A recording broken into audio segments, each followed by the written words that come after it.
Welcome to ExamRevision's Junior Cycle English tips and tricks for the Junior Cycle English exam that's happening in June in 2025. So just some general advice to start us off with. So at this point we're just revising the basics. We're practicing exam questions. We're reading the questions carefully. We're making sure we stay relevant to the question. We're referencing throughout, so that's our quotes. We're making sure we're using our quotes and we're not summarising or we're not just retelling the plot.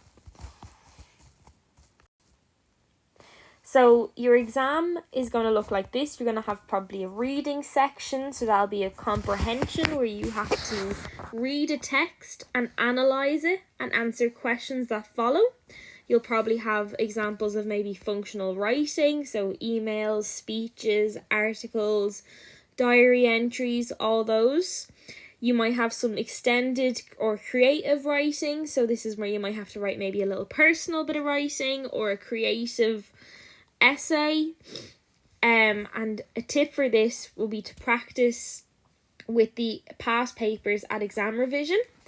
And just while we're talking about ExamRevision, just if you have a look here, so at ExamRevision we offer a complete revision pack that you're able to access on many different devices.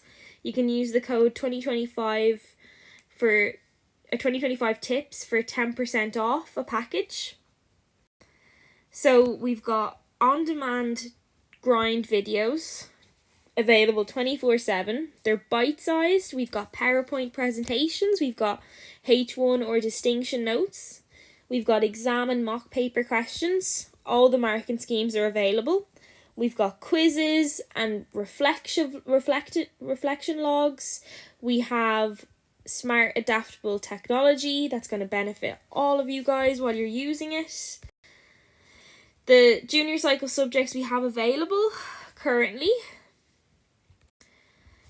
The Leave Cert subjects that we have available.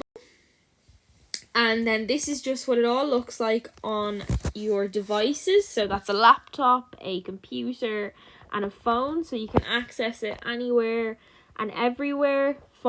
Not 5 minutes, but maybe a half an hour before the exam when you're on your way, having a quick flick through some revision notes could be beneficial for you. So it's 2025 tips for 10% off a package at examrevision.ie. And then this is just what some of the students have said. So some positive feedback there. Now back to your junior cycle. So another tip to make sure that you know the title and the author of the text you've studied. So you need to know the name of a poem and the poet that wrote that poem. You need to know the director of a movie you watched. You need to know the author of a novel you read, and you need to know the playwright of the play you've read. So practice writing these titles and authors to check your spelling and make sure that you're not misspelling anything on the day.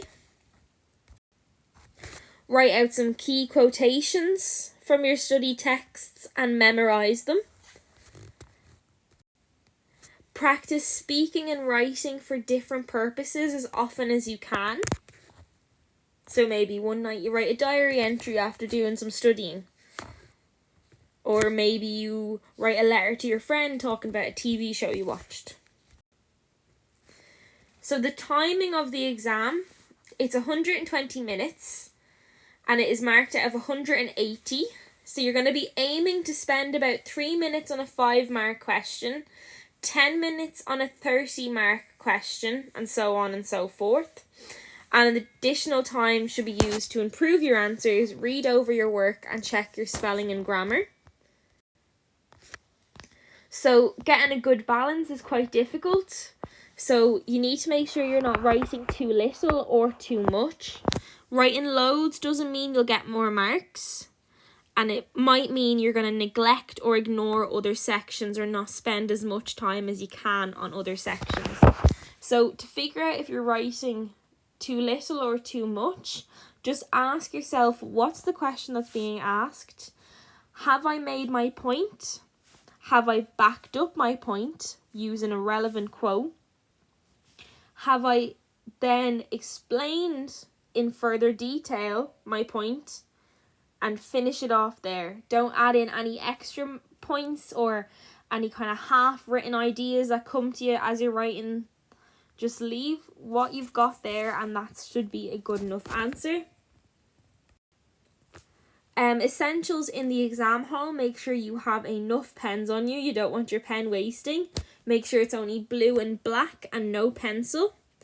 Don't fill in the barcodes or doodle with your pen because your exam might not be able to get scanned for the marking.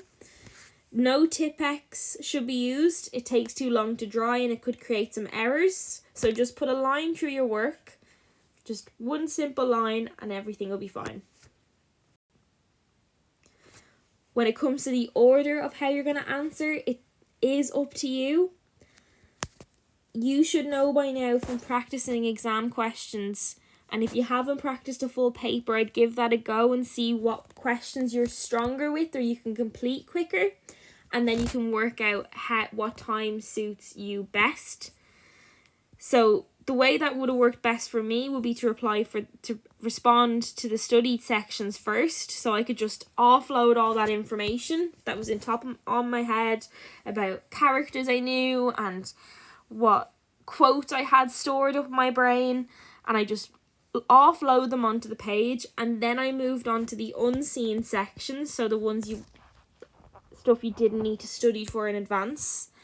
And then I tackled my favourite sections, which is creative writing for me, if there is any on the paper. So, when you're in the exam, firstly, read through the entire paper slowly and carefully and underline any important words.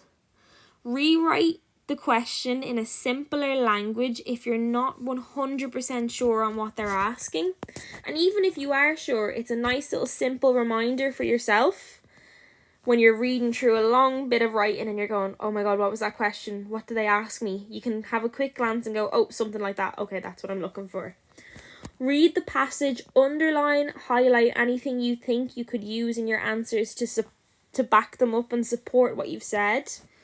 Pay attention to the marks so you know how much time to be spending on them. Don't get stuck making 1 point over and over and over again. Make 1 point for every 5 marks that are available. Stick closely to answering the question that's being asked. Don't simply summarise the text unless you are asked to do that. And when you're quoting directly from the text, make sure you use quotation marks. Try be as organised as you can with your writing, so making good use of those rough work areas in the exam so you can keep your writing as focused and as clear as possible. And don't wander off in a tangent, just try and keep yourself going straight for the point you're making and don't waffle and run around the point and talk about something completely different. Then tips for the exam day. So you're at the exam day, make sure that you have a good sleep the night before. You eat a good and sufficient and healthy breakfast to get you through the day. You make sure you have everything prepped in advance. You've got your pens, your rulers, calculators for maths, etc. Remember your exam number. Arrive at your exam centre or your school at least 20 minutes before the exam. Wear a watch that's non-electronic so that you're aware of the time during the exam. Prepare a rough plan in your head in what order you're going to answer the questions in. Stay calm. Read over every question before you hand up your paper, as once you hand it up, there's no going back. And talk to some friends, teachers, parents or guardians if you're worried or stressed out about your exams. It's perfectly normal to be stressed out, but it might loosen the load if you talk to someone else about it and you talk to your friends and hear that other people are experiencing the same stress or have been through similar stress. And then just to wrap everything up here, we're reminding you what we do here at ExamRevision. So we've got expert teaching, exam techniques, H1 notes, live and on-demand videos, and key tips from written examiners. and we focus on most common topics. So just a reminder, using the code 2025TIPS to get 10% off ExamRevision.